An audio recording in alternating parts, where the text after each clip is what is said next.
contable.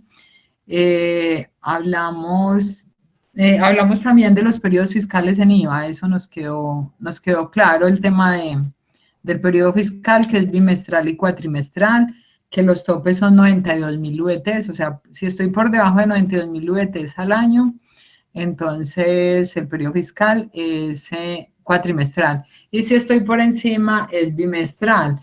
Y la combinación de los ingresos, que pueden ser ingresos grabados, exentos y excluidos, y la limitación del IVA descontable. Básicamente, pues como vimos también quiénes eran, sí, los responsables, el hecho generador, ¿qué se considera venta para efectos de IVA? ¿Quién recuerda que se considera venta para efectos del IVA? Que son 3 cosas. Vamos a ver si me escucharon bien ayer. ¿Quién me dice que se considera venta para efectos de IVA? Para ver si me estaban prestando atención. ¿Quién recuerda? No me digan que ya se les olvidó. ¿Cuál es la pregunta? ¿Qué se considera venta para efectos de IVA?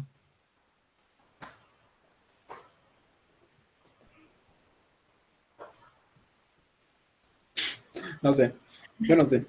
¿Es en serio? ¿Alguno no recuerda? Bueno,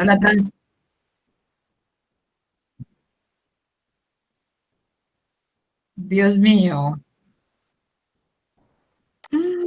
Dios mío. Bueno, les voy a recordar, se considera venta la transferencia de dominio gratis, o sea, a título oneroso, o sea, con ánimo de lucro o sin ánimo de lucro, que es a título gratuito. Las incorporaciones y los retiros de inventarios. O sea, todo eso se considera venta. Transferencia de dominio gratis o con ánimo de lucro. Y también las incorporaciones y los retiros de inventarios. O sea, era algo de lo que vimos ayer. De todas maneras, saber sobre el IVA, vamos a hacer así como un recorderis general para que ya nos dediquemos, ya nos toca empezar con las NIF. Con las NIF tenemos que, pues les tengo como 2 propuestas, enseguida les cuento. Entonces ya hablamos de la definición del impuesto. Sacamos unos ejemplos. ¿Están viendo la presentación? Bueno, entonces tenemos, ¿qué hicimos del IVA? ¿Qué vimos? La definición. Colocamos unos ejemplos, las características del IVA. Digamos, una característica curiosa del IVA es que el sujeto tiene un sujeto pasivo especial. ¿Recuerdan por qué tiene un sujeto pasivo especial?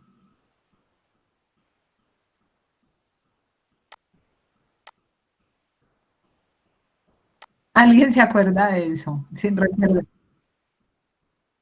Sujeto pasivo especial. Ustedes saben que los impuestos tienen 5 elementos y el IVA tiene un elemento que es un sujeto que tiene, se llama sujeto pasivo especial. Que yo se los expliqué ayer. Bueno, es porque no. Eso no fue lo que tenía en el Excel, no, eso no fue. No, Sí. ese no, ese es la del prorrateo de IVA.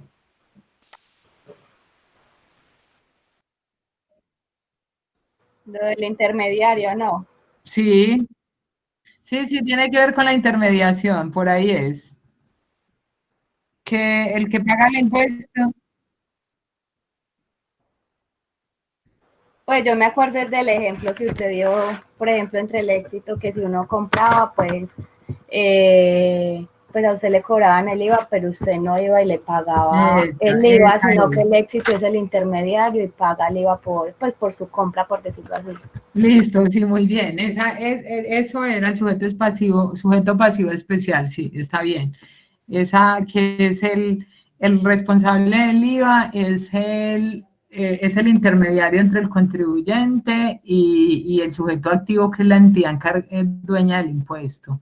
Sí, está bien ese ejemplo fue el que pusimos. Entonces hablamos de los responsables, quiénes son responsables del IVA. Hablamos de el hecho generador del IVA, que es la venta de bienes, la cesión de derechos o la venta pues, de intangibles asociados con la propiedad industrial, la prestación de servicios desde dentro del territorio nacional o desde el exterior, las importaciones y la operación de juegos de suerte y azar. Hablamos de cuándo se causa el impuesto, tanto en la venta de bienes como en los servicios.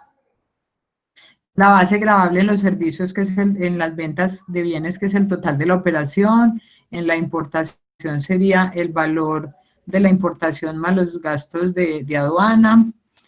En los servicios el valor total de la operación y en las apuestas el valor total de la apuesta. Se habló de una base gravable mínima, que es que yo no puedo comprar huevos y vender huevos porque ahí mismo me fiscalizan. O sea, si yo quiero tener a la administración de impuestos encima, empiece a presentar saldos a favor en IVA y me visitan. Me visitan porque no tiene coherencia que si yo no soy comercializador o productor de bienes exentos, presente IVAs descontables, exceso de IVAs descontables, saldos a favor, empiezo a ser un sospechoso de evasión de impuestos porque yo no puedo comprar inventarios a un precio para venderlos al mismo precio y no generar utilidad. Porque si yo no genero utilidad, entonces la DIAN no recibe impuestos porque se llama impuesto al valor agregado. Entonces, si yo a lo mismo que vendo, a lo mismo que compro vendo, pues nunca voy a tener un impuesto a cargo y me identifican y me sancionan y me cierran el establecimiento, me multan. Bueno, ya hablamos de qué se considera venta, que es la transferencia de dominio, gratis o con ánimo de lucro, las incorporaciones y los retiros de inventarios, que la clasificación de los bienes son bienes y servicios grabados, exentos y excluidos, que la tarifa general es del 19%, la diferencial es del 5% y la tarifa para bienes exentos es 0 y los bienes excluidos no generan tarifa. Que si yo tengo ingresos excluidos no tengo derecho a mis IVA descontables, que si tengo ingresos exentos y grabados sí tengo derecho al IVA descontable y que si trabajo con una combinación de ingresos grabados, exentos y excluidos, si tengo esa combinación, una actividad económica donde combine ese tipo de ingresos, soy un responsable de IVA, me tengo que habilitar la responsabilidad en el RUT de responsable de IVA, que si solo trabajara con excluidos no la tengo que habilitar, si trabajo con exentos, sí. Hablamos de las tarifas vigentes, hablamos que cuando soy responsable de IVA tengo derecho al IVA descontable. Hablamos de las operaciones exentas, que son para los productores de bienes exentos,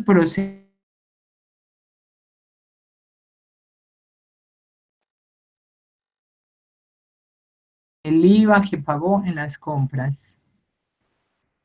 Bueno, vamos a ver cómo se calcula el impuesto, pues sacando la diferencia entre el IVA generado y el IVA descontable.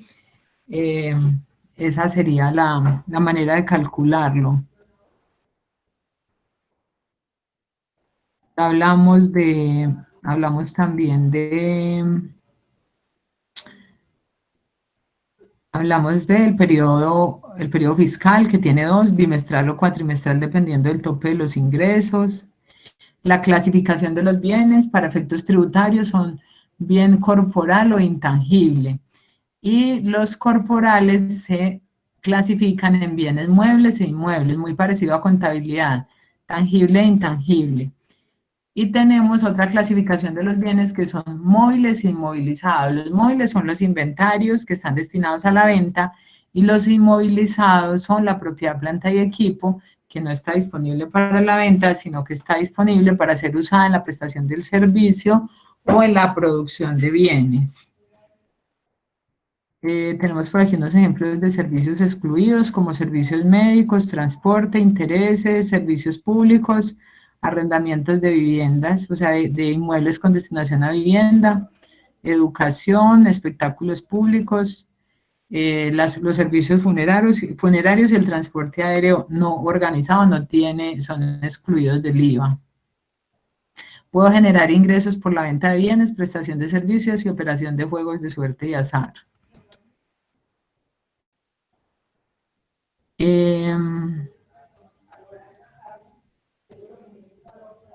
Bueno, que los ingresos excluidos están expresamente citados y mencionados, pues las operaciones excluidas en el estatuto tributario.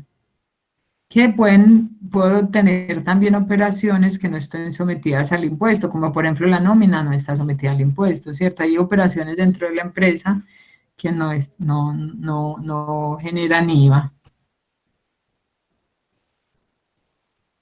Y vamos a mirar aquí ejemplo de bienes exentos, o sea, en qué casos hay bienes exentos y son las materias primas, partes de insumos y bienes terminados que se vendan a usuarios de zona franca.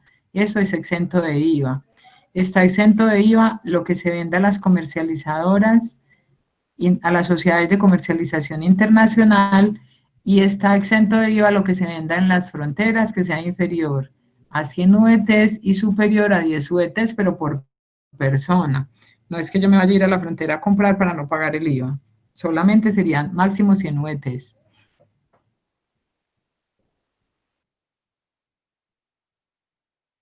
Bueno. Ya, hechos que no se consideran venta, el retiro de inventarios porque están obsoletos, el robo, el consumo de servicios tales como la utilización para reparar vehículos, o sea, el autoconsumo de, si yo voy a, pues, si yo me dedico a la, perdón, sí, si yo me dedico a la, pues a generar servicios, por ejemplo, de mantenimiento, pues yo podría hacerle mantenimiento a los vehículos propios y eso no es una venta. Y la entrega de las mercancías aprehendidas o decomisadas por la DIAN, el contrabando y eso no se considera venta. Bueno, y vamos, o sea, todo esto es lo que hemos hablado en general. ¿Cómo se presenta la declaración? Ya sabemos que es en el formulario 300, que existe un IVA generado, que existe un IVA descontable y que lo que puede suceder es que yo tenga un impuesto a cargo o un saldo a favor. Esas serían las condiciones. O tengo un impuesto a cargo, o tengo un saldo a favor, o tengo un impuesto a las ventas retenido por terceros y lo puedo reclamar. Eso lo podría reclamar. Entonces podría tener un saldo a favor que lo puedo compensar en los periodos siguientes. Esa sería pues como uno de los escenarios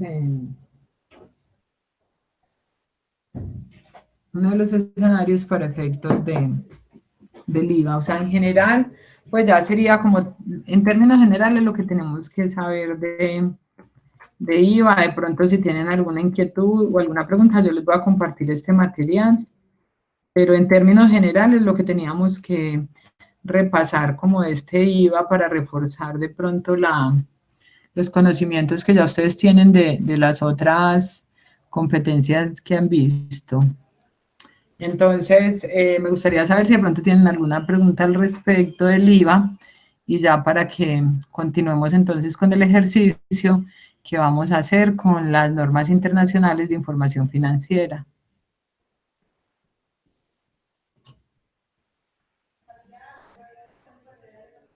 ¿De pronto tienen alguna inquietud sobre el IVA, muchachos?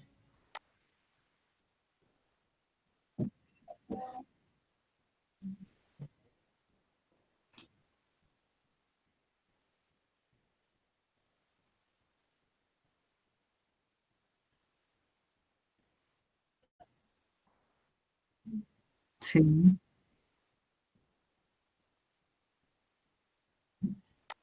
Bueno, lo primero es que si usted tiene un supermercado, la mayoría, ustedes saben que la mayoría de las industrias alimenticias son empresas que son formales, ilegales y son reportantes de información exógena. Entonces, ¿qué pasa? Yo soy un supermercado y soy Pepito Pérez, pero yo le voy a comprar por ejemplo, a la Nacional de Chocolates, le voy a comprar a Cenú, pues a Industrias Noel, le voy a comprar a Nutresa. ¿Y ellos qué hacen? Cuando ellos reportan costos y gastos, ellos me reportan a mí. Y cuando ¿cómo es? Se hace el cruce de información por la exógena, cogen a todo el mundo. Usted sabe que yo no le puedo decir a Cenú o a Nutresa o a Nacional de Chocolates que me venda sin factura o que me venda por debajo. Ellos me van a reportar. Entonces, ¿cómo me pueden agarrar? Pues por la exógena. Súper fácil, es lo más sencillo del mundo. Por la información exógena. Por los medios magnéticos agarran a todo el mundo. Usted declara 4 pesos, ¿no? ¿Cómo?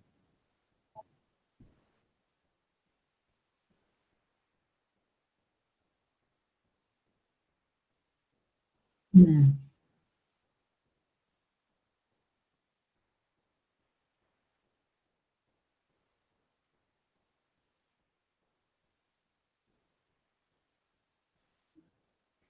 Ah, no, eso. Lo que pasa es que, pero mira que si él se va cuando yo voy a la plaza de mercados y manejo operaciones en efectivo, el tributo es opcional. Pero, o sea, que en ese caso tendría que ser que, para que lo pudieran identificar, ya tendría que ser que fuera un proceso de control y fiscalización de la DIAN, que ellos visitan zonas, ellos a veces se van y mandan funcionarios a visitar comercios. O sea, digamos que en ese sentido, pues la única manera para que no me identifiquen y no me rastreen y no me sigan es que no vaya al sector financiero. Si yo no voy al sector financiero, y si no me cae al establecimiento de comercio un proceso de fiscalización, pues nada pasa. Pero si de pronto me llegan al establecimiento y me revisan, ¿qué? O sea,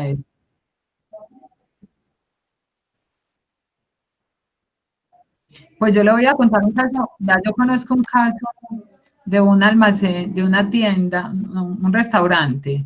Ese restaurante anteriormente para el impuesto a las ventas pertenecía al régimen simplificado.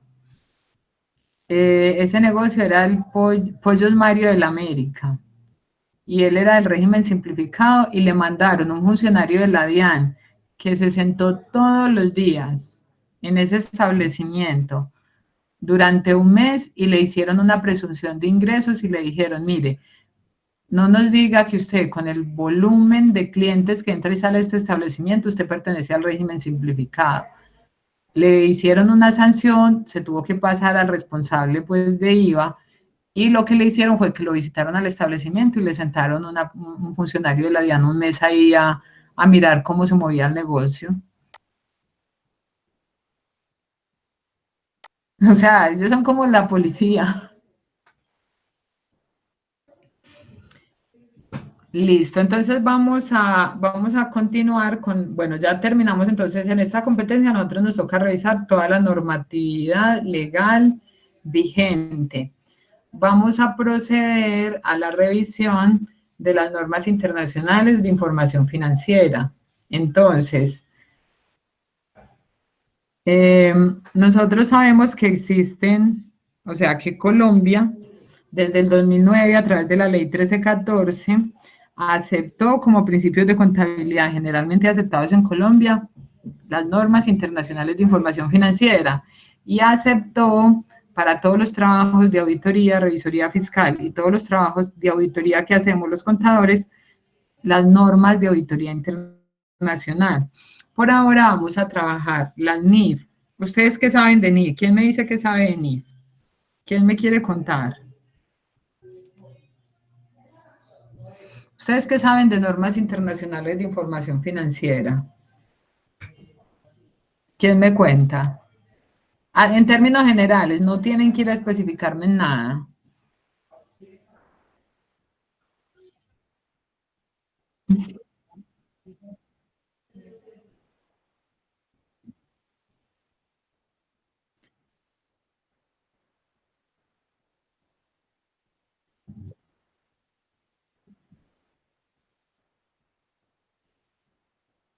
Bueno, listo. Si yo les hago la siguiente pregunta. ¿Cómo se clasifican los activos según las normas internacionales de información financiera? ¿Qué me diría? Por grupos, pues no sé. Dígame cómo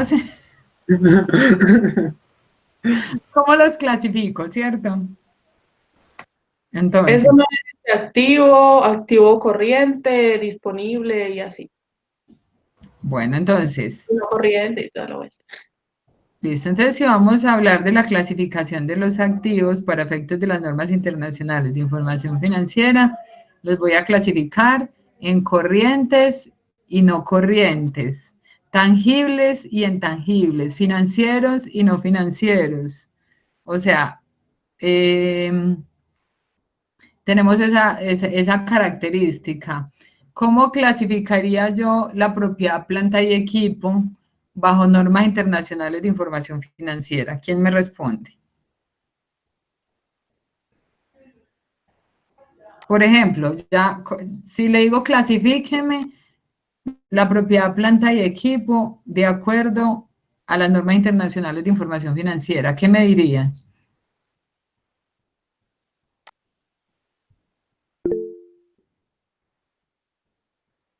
¿Y qué más?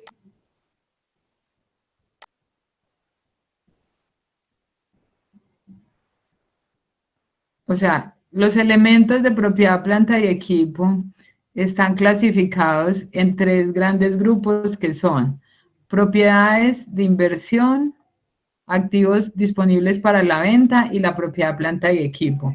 ¿Cuál sería la diferencia entre esos tres?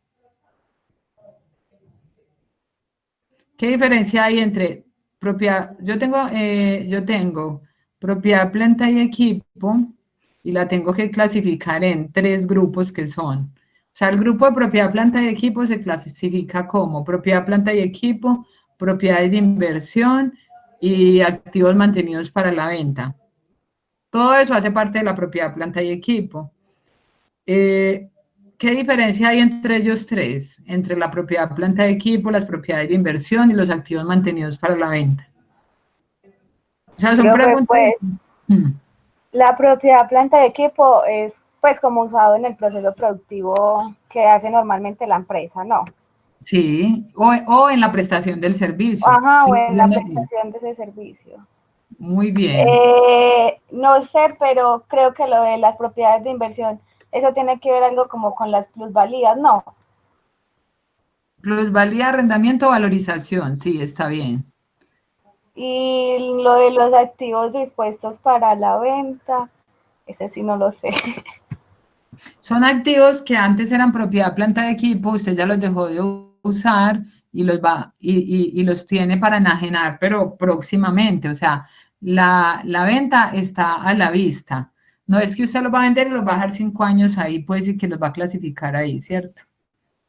Entonces, cuando yo tengo dos bodegas, una la uso y otra la arriendo, una es propiedad, planta y equipo y la otra es propiedad de inversión, ¿cierto? O sea, porque tengo una para usarla en la prestación del servicio, en la fabricación de los bienes y la otra es para ganarme el arrendamiento mensual, la valorización y la plusvalía. O sea, esa sería ¿cómo es? Una propiedad de inversión. Para tener ingresos adicionales a los de mi actividad económica, ¿cierto? Pero no se llamarían ingresos extraordinarios porque es un rendimiento de mis activos, que esa es otra, que nosotros clasificábamos como ingresos operacionales y no operacionales. Entonces decíamos que si yo alquilaba una bodega, era un ingreso no operacional por arrendamiento y que si vendía mercancías era un ingreso operacional. Se va a considerar operacional todo lo que venga del rendimiento del activo. O sea, porque yo tengo un portafolio de inversión, o sea, todo mi activo es mi inversión y todo lo que ingreso que eso me genere es operacional. ¿Por qué? Porque viene del rendimiento de mis activos. Pero bueno, esos son como preguntitas así generales. Yo sé que ustedes a esta altura del proceso, o sea, son demasiadas cosas. O sea, uno tiene que enfocarse mucho en ser muy bueno en el registro y conocer muy bien la técnica contable, ¿cierto? Porque esa es como la habilidad de nosotros y ahí nosotros somos muy fuertes. O sea, el que está metido en un proceso educativo que tenga que ver con contabilidad y finanzas, tiene que ser muy gomoso con las cifras. Entonces ahí nosotros todos somos buenísimos y donde hay cálculos levantamos la mano, ¿cierto? Pero entonces viene el otro asunto y es que como esta carrera es tan normatizada, entonces nos toca también tener ese componente de ser un estudioso de la norma, ¿cierto? Entonces yo sé que ustedes lo hacen muy bien. De hecho, cuando vimos analizar, yo sé que la mayoría, y lo que he visto, ustedes sí son muy buenos en los registros, ya saben hacer muy bien los estados financieros. Ahora, ¿qué vamos a hacer? Vamos a revisar la norma. Entonces, que ustedes sepan cuál es la norma que tengo que aplicar a determinado grupo de empresas. Entonces, por ejemplo, nosotros tenemos, bueno, espérenme un segundito, yo les voy a compartir algo.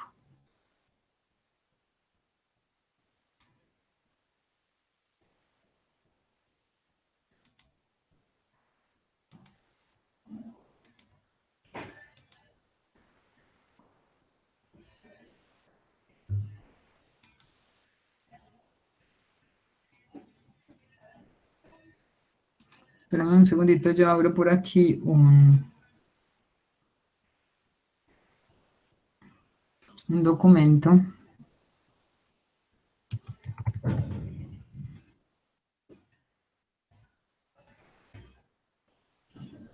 Como un resumen general que tengo de las NIF.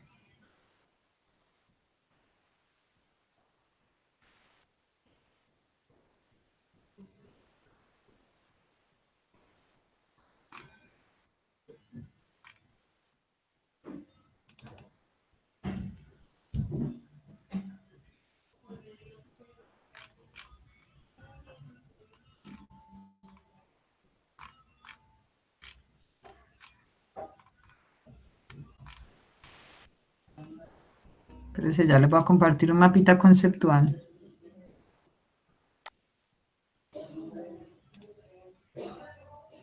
Bueno, lo están visualizando. Listo, entonces las NIF en Colombia están vigentes desde el 2009, desde la ley 1314.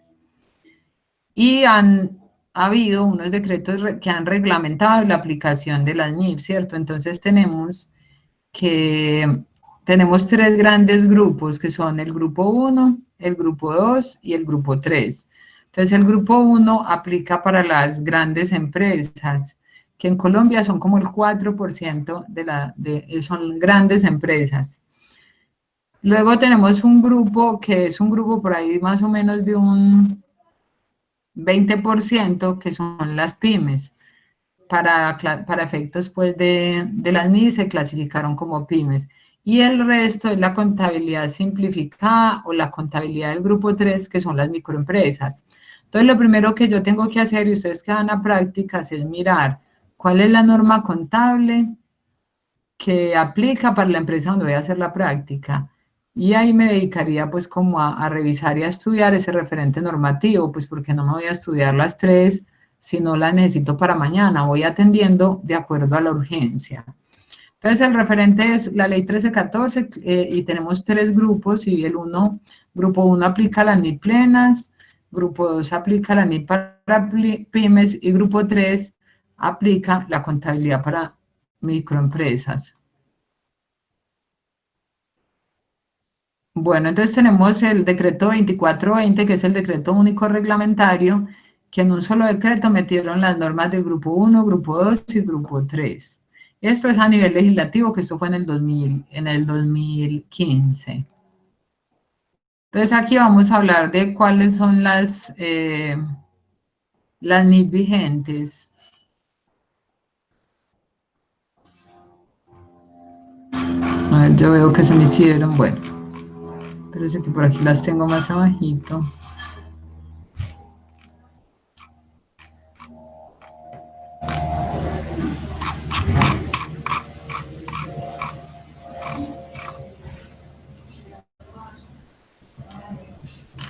Por acá tenemos entonces que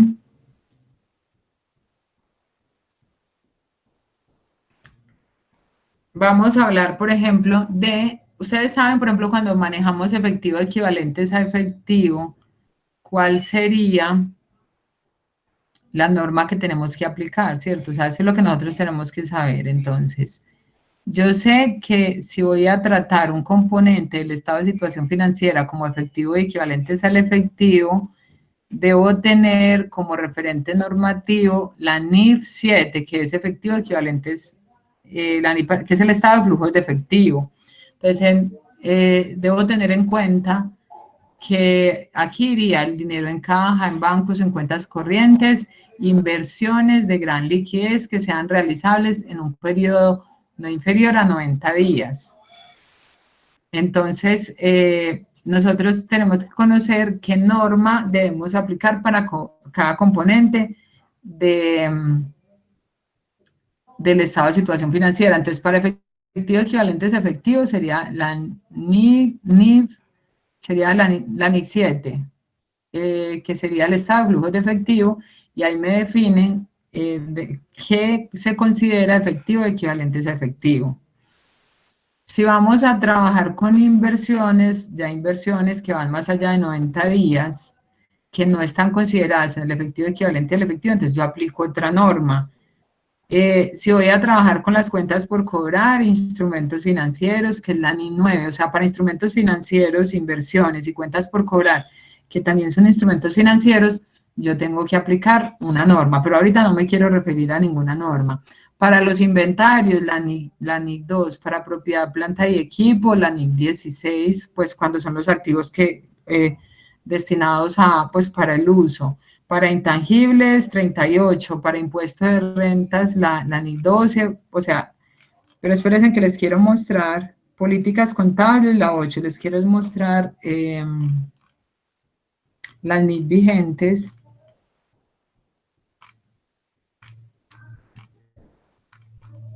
Bueno, aquí está la clasificación, la NIC, bueno, entonces aquí tenemos que para los estados financieros en microempresas, en pymes y en plenas, me puedo apoyar en la norma internacional de contabilidad 1.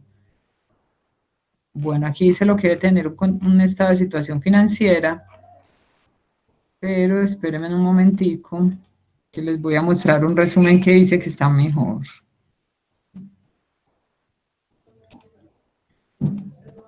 Aquí les puse más o menos cómo funciona esto. Bueno, entonces aquí puse, están visualizando la pantalla. Bueno, entonces mire que aquí tenemos, si yo trabajo en grupo 1, grupo 2 y grupo 3, entonces estoy trabajando en una empresa que aplica las plenas y voy a hacer un estado de situación financiera. Entonces, si mire que lo organicé activo corriente, efectivo equivalentes al efectivo, la NIC 7 o la sección 7, la NIC para pymes o el marco normativo, el decreto 2706 para microempresas. Si voy a revisar las inversiones, instrumentos financieros, la NIC 9 o la sección 11 o la 2706. Para clientes, o sea, los clientes son un instrumento financiero, le tengo que aplicar la NIC 9. Entonces yo voy a aplicar la NIC 9, tiene un apartado que es instrumentos financieros del activo, instrumentos financieros del pasivo, ¿cierto? Los inventarios entonces la voy a manejar. Si estoy en una empresa al grupo 1 con la NIC 2 o con la sección 13 de la NIC para pymes. Bueno, entonces hasta aquí tengo los activos corrientes. Si tengo activos no corrientes, entonces propiedad, planta y equipo. NIC 16 para los que voy a usar en la prestación del servicio o en la producción o en la elaboración de productos. O la sección 17. Propiedades de inversión, norma internacional de contabilidad 40. Activos mantenidos para la venta, la NIC 5. Y los intangibles, la NIC 38. Y al lado está la sección de la pymes que yo tendría que revisar para saber cómo voy a manejar cada una de estas transacciones. No metí los activos biológicos, esa es la NIC 41. porque anteriormente en la contabilidad colombiana, en activos no corrientes metíamos propiedad, planta y equipo, propiedad de inversión, activos mantenidos para la venta, intangibles, y activos biológicos en la misma bolsa. Pasivos corrientes, entonces miren que yo voy a tener la NIC 9, me va a servir para instrumentos financieros del activo y para instrumentos financieros del pasivo. Los impuestos con la NIC 12. Los beneficios a empleados, que es la NIC 19, pero tengo que aplicar la legislación laboral colombiana. Patrimonio, entonces para el patrimonio tengo instrumentos financieros, que son la 9 o la sección 11. Para el estado de resultados integral, la NIC 18 y la NIC 1, que es la presentación de estados financieros. Para el reconocimiento de ingresos ordinarios, la NIC 15. Para el estado de situación financiera, el estado de cambios en el patrimonio, el estado de flujos de efectivo, tenemos la NIC 1 para todos, la 7 aplica la 1 y la 7 para el estado de flujos de efectivo, y aplicaría la sección 8 para políticas contables, estimaciones y errores. Entonces miren que en este archivito tengo lo que es las plenas, las pymes y las micro. ¿Cuál es el objetivo y por qué hice esta plantillita? Porque tengo como dos propuestas para que trabajemos la NIC. Entonces, esperen, le voy a decir de qué se trata. Hay dos propuestas para que revisemos esta norma. Una propuesta es que primero tenemos que ver la teoría, pues antes de ir a hacer algún ejercicio. Entonces, una propuesta es que por grupos colaborativos hagamos un trabajo escrito donde tendríamos que presentar este temita. Ya espere, yo les voy a mostrar qué sería. O sea, sería que por grupos colaborativos revisemos la norma y vamos a revisar concepto del activo para cada uno de los grupos, concepto del pasivo para cada uno de los grupos, de patrimonio para cada uno de los grupos, los elementos del estado de resultados para cada uno de los grupos, del estado de situación financiera, del estado de cambios en el patrimonio, del estado de flujos de efectivo y de las notas. Y los temas que tendríamos que tocar serían definición, criterios de medición, reconocimiento inicial y posterior, deterioro, valorización y apreciación para el activo. Para el pasivo, definición, criterios de medición, reconocimiento inicial y posterior y amortización. Para el patrimonio, definición, criterios de medición, reconocimiento inicial y posterior. Para el estado de resultados, definición, criterios de medición, reconocimiento y los elementos, pues. Para el estado de situación financiera, estado de cambios en el patrimonio, estado de flujos de efectivo, pues definición de los elementos, clasificación y presentación. Y para las notas, pues definición y revelaciones. Entonces, lo que está en ese cuadrito lo deberíamos presentar en un contenido como si fuera una monografía, o sea, como si fuera un trabajo de grado, pero pues no es así de estricto. Entonces sería, ¿qué contendría el informe? Un encabezado, un título, una introducción que incluye el objetivo del informe, la justificación y una breve descripción de las partes en las que está estructurado el informe. Un cuerpo y un desarrollo del informe, una conclusión y una bibliografía. Esta es una primera opción, ¿cierto? Esta es la propuesta 1 para estudiar las NIC. Al final de cualquier propuesta vamos a hacer un ejercicio. Bueno, ahora vamos, la otra propuesta que les tengo es que entre los grupos colaborativos nos distribuyamos las normas, o sea, la del grupo 1 que es la plena. ¿Por qué sería importante estudiar las NIC plenas? Porque las otras normas, o sea, la pymes y la microempresas es una derivación de la NIC plenas. Y cuando hay un conflicto o no hay claridad frente a un concepto profesional, el referente que se toma es la NIC para la NIC plena. Entonces, mi propuesta 2, o sea, es una de las dos que vamos a hacer, es, la primera fue lo que les acabo de mostrar, la segunda es que por grupos colaborativos le asignamos una norma a cada grupo. La debe estudiar y no la debe socializar a todos y nos debe decir cómo la puede aplicar en los registros contables y cómo incide en la presentación de los estados financieros. Esa sería la segunda parte y no tendríamos que hacer el trabajo escrito. Entonces me gustaría saber cuál les parece mejor, la primera o la segunda.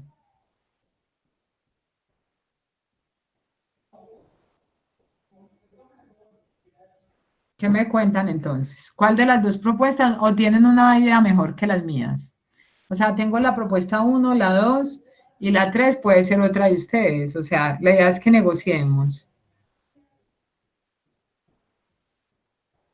¿Cómo les parece mejor para trabajar estas NID?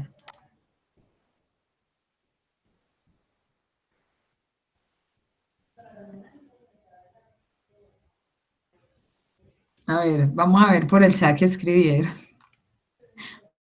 Esa es la primera, dice Andrés. En todos los casos, o sea, lo que hay para trabajar el tema de las NID es que vamos a hacer un ciclo contable donde apliquemos, por ejemplo, el deterioro, la revaluación, ¿cómo es? Donde leemos de baja un activo, o sea, un ejercicio donde podamos visualizar, digamos, algunos conceptos o lo que pasa es que, a ver, ¿qué pasa?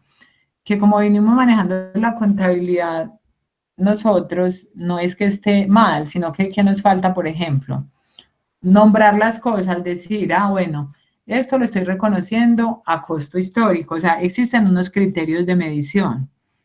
Entonces, por decir algo, yo tengo que decir, bueno, estoy adquiriendo un activo, propiedad, planta y equipo, según la NIF 16, el costo del activo es igual al valor de la negociación, más los fletes, más el desembarque y todo lo que sea necesario para ponerlo en operación, ¿cierto?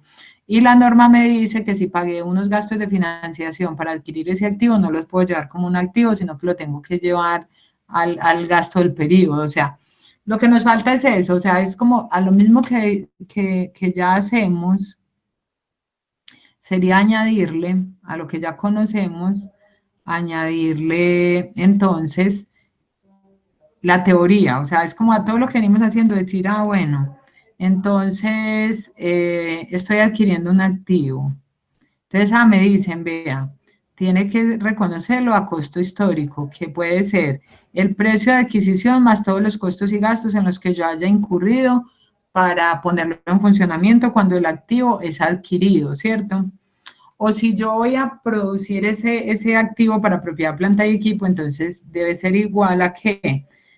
Al costo de la producción, o sea, al material directo, a la mano de obra directa y a los sí que haya invertido en la producción de ese activo. Entonces tengo dos opciones que son el costo histórico cuando es adquirido y el costo histórico cuando el activo es fabricado. O sea, tengo esas dos opciones.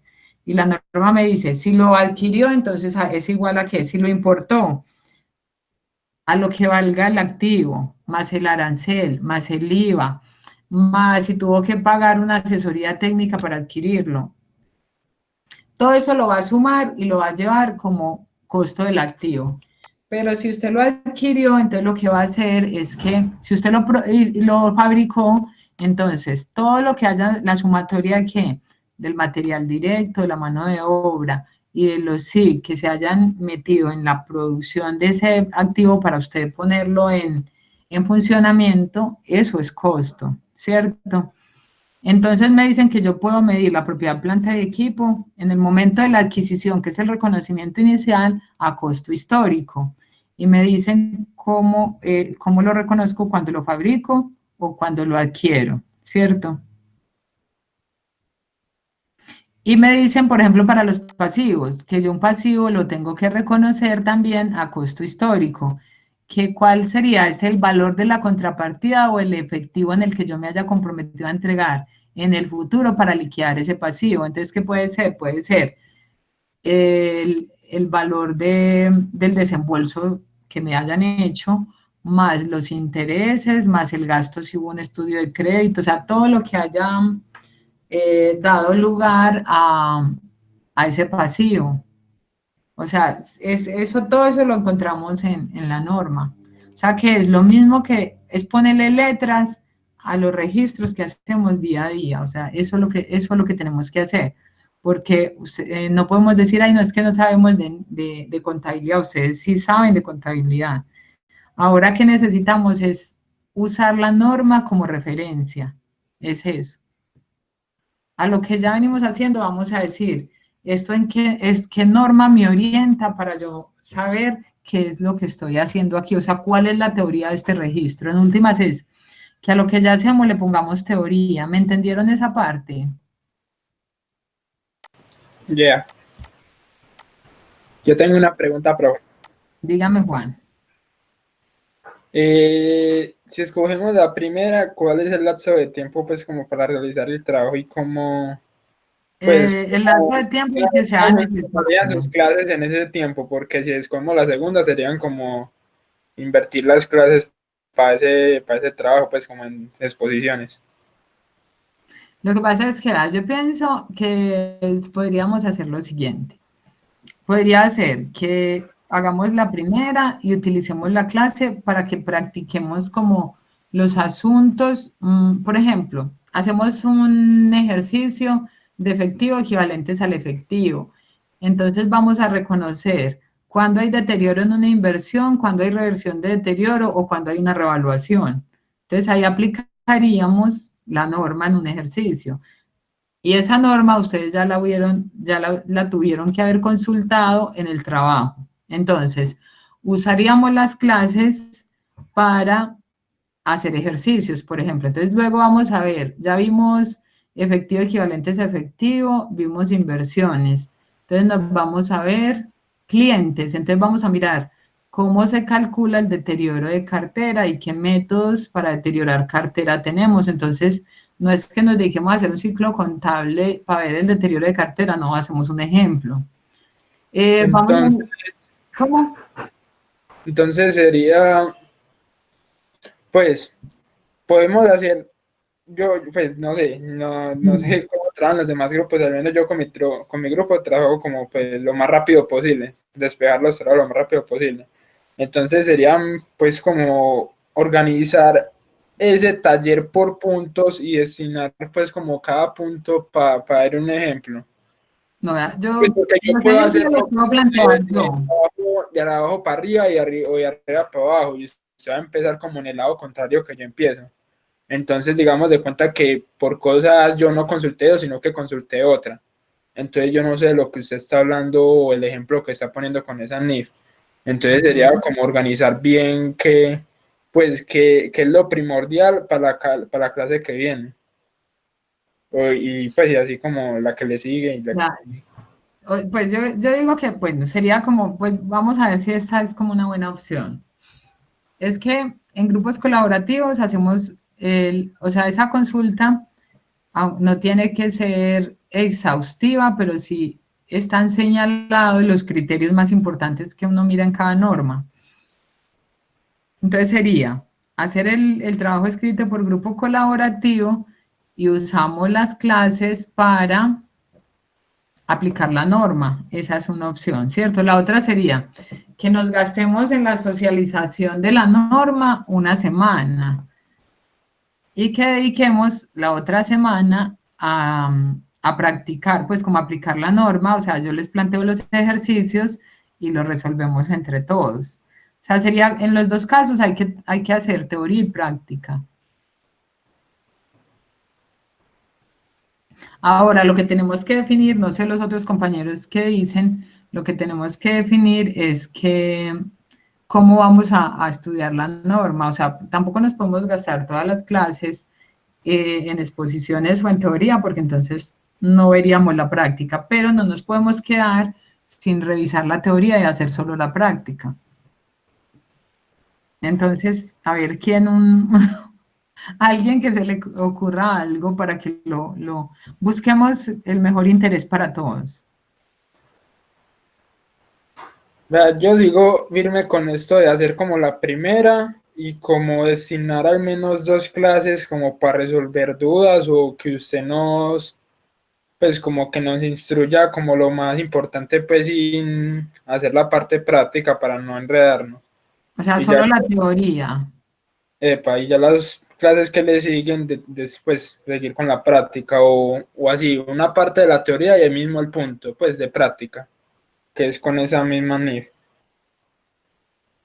Pues porque yo no sé, para mí las NIF es muy, pues para mí la teoría y la parte práctica no van, no me encajan. Entonces, pues si usted me explica 3 NIF de una, yo no las retengo. Entonces, debería ir como poquito a poquito, pues sin tampoco alargarnos tanto por el tiempo.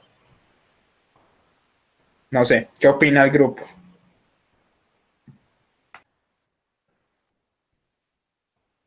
¿Qué opina el resto de la humanidad?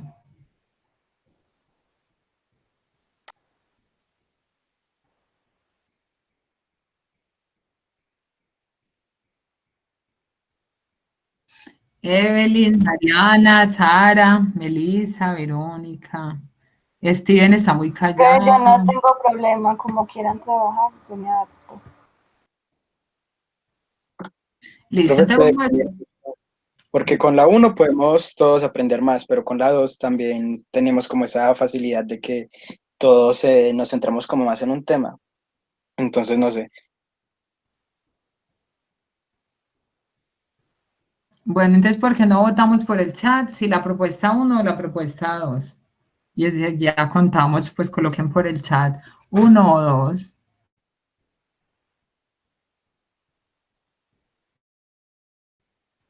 Sometámoslo a votación.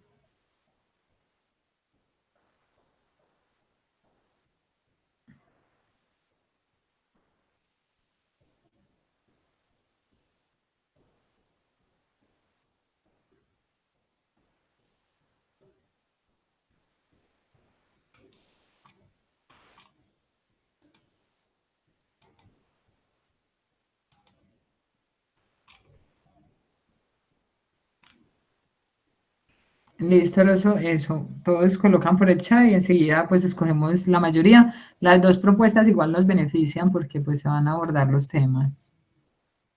Es solo para que le pongamos fecha.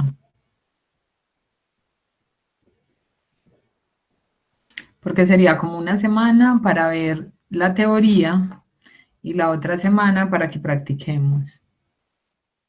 O sea, serían 2 semanas todo. O sea que sería la semana que viene todo el tema de teoría y la siguiente semana todo el tema de práctica, donde trabajemos los aspectos más relevantes. Bueno, entonces tenemos 1, 2, 3, 4,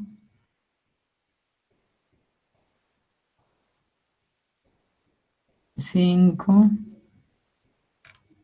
6 hasta ahora. Los otros compañeros, 6, 7. Es que uno, Juan Camilo, está votando por 3.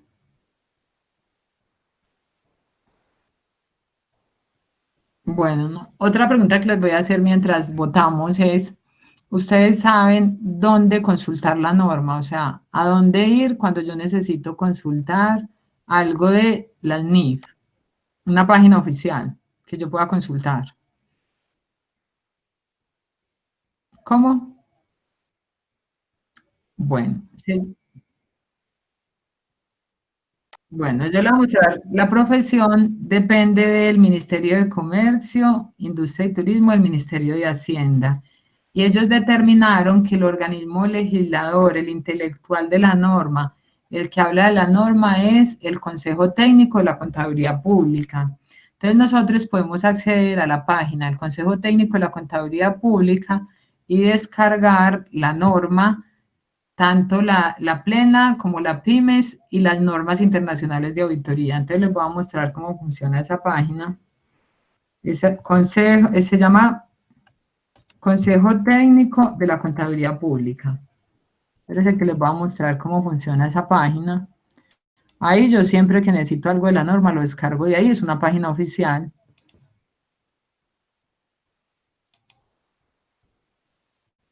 Listo. Espérenme un segundito que ya. Listo, entonces están visualizando la página. Se llama Consejo Técnico de la Contaduría Pública. ¿La pueden ver? Sí, profe. Listo. Entonces ustedes se van por aquí por normatividad. Y dice normas locales o estándares internacionales, escogen el estándar internacional. Luego les aparece la IFA, que es todo lo de auditoría, y la IFRS, que es todo lo de las NID, ¿cierto? Por ejemplo, yo ya me inscribí, entonces yo le digo, el que se vaya a inscribir le dice, acepto términos y condiciones, y se inscribe. Yo ya me registré. Voy a consultar la NIF.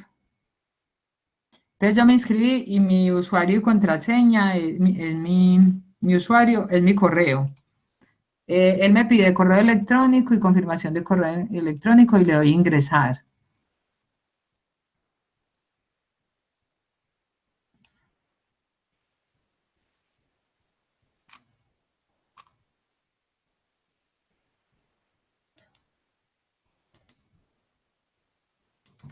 Le confirmo el correo y le doy ingresar. Listo, están visualizando la norma, la publicación de la norma, que me dice el nombre, mire que están los años, 2009. Entonces me dice que se legisló en el 2009, nada. En el 2012, nada. En el 2013, entonces mire que aquí tengo el marco conceptual de las normas internacionales de información financiera. Tengo, miren, tengo la NIF 1, tengo la 2, la 3, la 4. Entonces mire que puedo descargar en PDF la que quiera. Voy a suponer que voy a descargar la de inventarios, la NIF 2. Entonces aquí la descargué.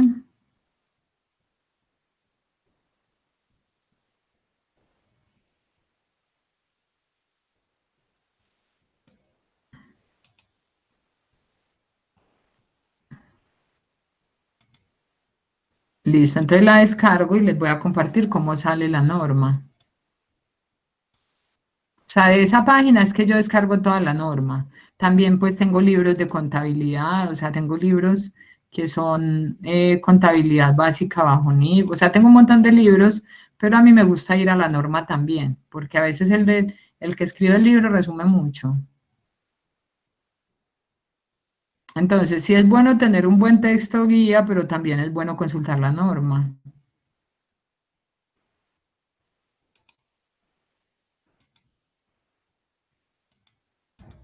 Entonces, mire, le muestro la que acaba de descargar. Norma Internacional de Contabilidad 2, que son los inventarios, ¿cierto? Aquí hay una pequeña presentación de la norma. Y por aquí me dice qué contiene esta norma. Entonces, contiene una introducción, Norma Internacional de Contabilidad 2, inventarios. Bueno, entonces, ¿qué contiene? Una introducción, un objetivo, alcance, definiciones, los criterios de medición, ¿cierto? Cómo se miden los inventarios, entonces el costo de adquisición, el de transformación, costos, cuando él se reconoce. Lo más importante de la norma es el objetivo, el alcance y las definiciones, ¿cierto? O sea, entonces, por ejemplo, en este caso, el objetivo de la NIC 2 dice, el objetivo de esta norma es prescribir el tratamiento contable de los inventarios. Un tema fundamental en la contabilidad de los inventarios es la cantidad de costo que debe reconocerse como un activo para que sea diferido hasta que los ingresos correspondientes sean reconocidos. Esta norma suministra una guía práctica para la determinación del costo, así como para el subsiguiente reconocimiento como un gasto del periodo, incluyendo también cualquier deterioro que rebaje el valor en libros al valor neto de realización o al valor que efectivamente el mercado me va a dar por él. También suministra directrices sobre las fórmulas del costo que se usan para atribuir los costos a los inventarios. Por ejemplo, yo sé que ustedes saben de la norma internacional de contabilidad de los inventarios, ustedes saben cuáles son los sistemas de inventarios que existen y los métodos de valoración que permite la norma, ¿cierto? ¿Qué les faltaría incorporar? El concepto de deterioro, o sea, yo creo que de pronto no habrán practicado deterioro. pero ustedes saben manejar un CARDES, conocen el promedio ponderado, conocen el PEPS y conocen el método de identificación específica, que es por juego de inventarios. O sea, en resumen, eso me dice la norma, ¿cierto? Pero yo tengo que venir y revisar entonces el objetivo, el alcance, y las definiciones son muy importantes porque me define qué es inventario, me define qué es valor neto de realización, qué es valor razonable. Me dice cómo calculo el costo de los inventarios, cuando se adquieren, cuando se transforman, otros costos que se le puedan atribuir a los inventarios, las técnicas de medición, las fórmulas para calcular el costo de los inventarios, el valor neto de realización es el valor, es el precio en que en realidad se van a liquidar los inventarios. O sea, yo los puedo tener en libros en 5.000, pero el valor neto de realización me dice cuál es la verdad. Si me van a dar 3.000, hay un deterioro, ¿cierto? Y se deben reconocer los deterioros o reversar los deterioros. ¿Cuándo, qué puedo llevar al gasto o cuándo se podría convertir un inventario en gasto? ¿Qué debo revelar de los inventarios? O sea, ¿qué debo presentar de los inventarios en el estado de situación financiera? Mire, esta es la norma que acabé de descargar de la página del Consejo Técnico de la Contaduría Pública, que es una página oficial donde tenemos la norma actualizada. Entonces, bueno, vamos a mirar la votación. Yo creo que queda entonces, estamos de acuerdo entonces que queda, vamos a trabajar en la primera opción. Les voy a mandar este documentico. Se los voy a mandar de una vez. Esperen, yo lo guardo y se los envío al correo. Y vamos, para que trabajen en grupos colaborativos. O sea, la idea es que lo hagan entre todos los participantes del grupo. No tiene que ser muy extenso, pero que sí tenga los componentes más relevantes de cada norma. Inclusive en el cuadrito que les pasé está señalado qué es lo más importante que yo voy a mirar en cada norma. O sea, se pueden sujetar a lo que está ahí. Porque como la norma es tan grande, no la podemos copiar toda en un trabajo. Espérenme un segundito.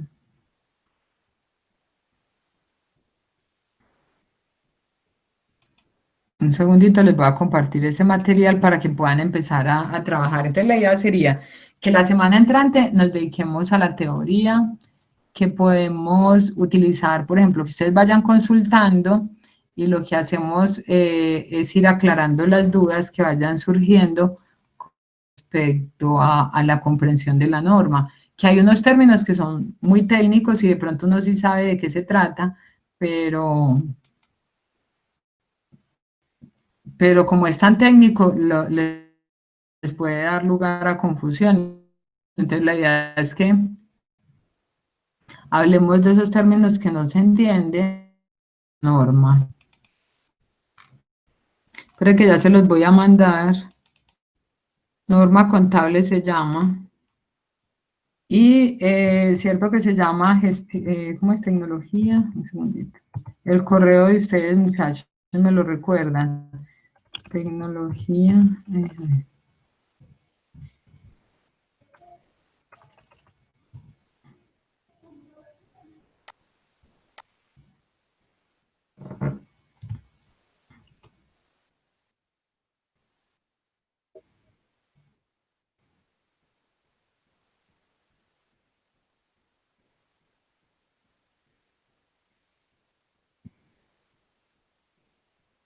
Uh-huh.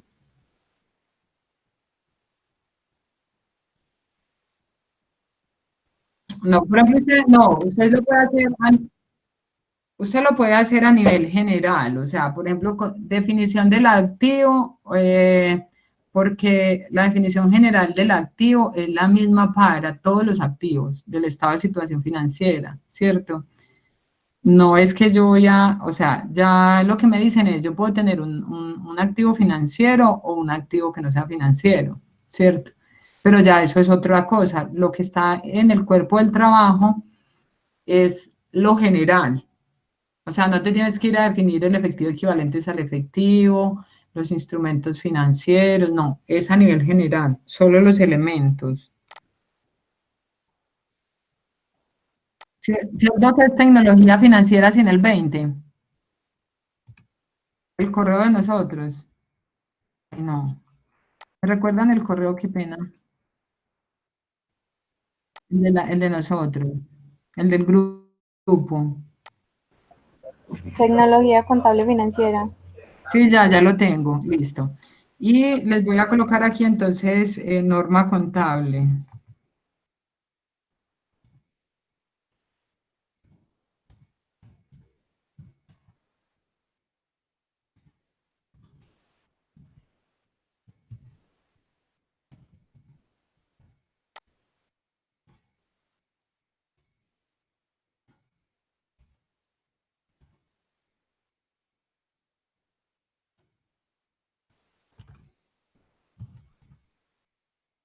Es adjunto actividad. Listo. Por favor, alguien que pueda revisar que sí les haya llegado para que estemos claros con eso.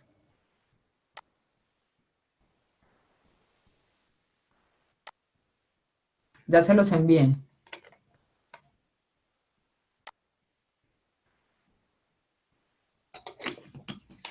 Entonces, por ejemplo, para esa definición de los elementos de los estados financieros, deben descargar el marco conceptual. O sea, hay muchas cosas el marco conceptual me da como una visión de toda la norma. Hay muchas cosas que van a encontrar en el marco conceptual. ¿Cómo? Pues ahí llegó. Para que... Bueno, entonces, a ver, yo creo que ya es como que le pongamos fechas y sería que la semana entrante, o sea, todo lo que es próxima semana, que es la semana del 9 al 13, que nos dediquemos a hacer toda la construcción de la teoría, ¿cierto? Y la siguiente semana, que sería del 16 al 20, que hagamos aplicación, o sea, que apliquemos, veamos, por ejemplo, los criterios de medición, ¿cierto? Cómo se reconoce un activo, cómo se reconoce un inventario, cómo se reconoce propiedad, planta de equipo, cómo se reconoce cómo es un pasivo, o sea, toda esa parte de criterios de medición. ¿Y cuál es el reconocimiento inicial, posterior? Pues esa parte que yo sé que la saben, pero es como que yo la pueda ubicar en la teoría, es eso. Y eso sería la semana del 16 al 20, o sea que estas 2 semanas que vienen se la dedicaríamos a la NIF. Y ya nos quedaría la semana del 20 y la de diciembre para revisar la norma laboral. Sería una semana para la norma laboral, no nos gastamos 2. Y la última semana ya se la dedicaríamos a un trabajo donde recogemos la norma tributaria, la NIF y la norma, o sea, ya donde está toda la norma. Ya sería un ejercicio que serían elaborar pues un ciclo contable de 2 periodos donde aplicamos todo, incluido la norma tributaria, la NIF y la norma laboral. Aplicaríamos todo ahí. Y ahí terminaríamos porque terminamos el 11 de diciembre. Pero igual pues vamos a ir haciendo una cosa a la vez, no los voy a saturar con tanta cosa por ahora, vamos a ir un paso a la vez y la semana que viene vamos revisando cómo van con este trabajo. Entonces, bueno, eso sería todo por el día de hoy y nos vemos el lunes. Muchas gracias a todos por la asistencia. Y lo que necesiten, si necesitan algo, si no pueden acceder al consejo técnico, me cuentan, se tienen que inscribir. Llenen un formulario y se inscriben. ¿Cómo? Listo, muchas gracias. Bueno, hasta luego, que estén muy bien. Gracias a todos. Hasta luego. Hasta luego. Hasta luego, profe, gracias. Chao.